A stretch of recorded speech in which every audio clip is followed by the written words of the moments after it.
नमस्कार, स्वागत है न्यूज 21 में। मैं हूं आपके साथ हर्षदा जोशी और अब खबरें अन्य राज्यों से। सूरत के डायमंड बुर्ज में ड्रीम सिटी पुलिस स्टेशन का उद्घाटन किया गया। गोविंद ढोलकिया ने हीरा उद्योग में मंदी पर चिंता जताई और सुधार की उम्मीद व्यक्त की।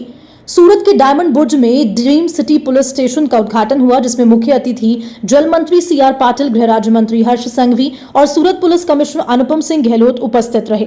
डायमंड किंग गोविंद ढोलकिया ने हीरा उद्योग में मौजूदा मंदी के हालात पर चर्चा करते हुए भविष्य में स्थिति सुधारने की उम्मीद व्यक्त की। उन्होंने रत्न कलाकारों की सहायता के लिए सरकार को प्रस्ताव सौंपा है।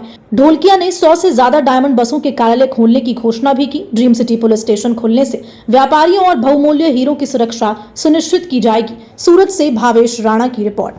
એટલે ભાઈ બધાને આપણે સુરત વાળાને તો ખબર જ છે કે અત્યારે ડાયમંડ બિઝનેસમાં ખૂબ જ મંદી ચાલી રહી છે, એટલે સામાન્ય રીતે બધા જ મુશ્કેલીમાં હોય, એમાં રત્ન કલાકાર તો મુશ્કેલીમાં હોય જ અને છે, પણ આપણે બધા સાથે મળીને આને સામનો કરી રહ્યા છીએ અને હવે લાગે છે ભગવાનને પ્રાર્થના કે જલ્દી આમાંથી બધા બહાર નીકળી જાય। મદદની માંગ કરી રહ્યા છે, મદદની તમારી હવે આમાં મદદની વાત એ છે કે આપણે રજૂઆત કરી છે, હજી ન્યાથી કોઈ રિપ્લાય નથી આવ્યો કે હવે અમે આ મદદ સરકારશ્રીએ શરૂ કરી છે, અત્યારે એની કાર્યવાહી ચાલતી છે, એમ આપણે આશાવાદી રહીએ। કાકા, બીજો એક સવાલ, ડાયમંડ બુર્જ શરૂ થયો છે, વર્ષો થઈ ગયા છે, અત્યાર સુધીમાં કેટલી ઓફિસ કાર્યરત થઈ છે અને નથી થઈ તો કેમ નથી થઈ?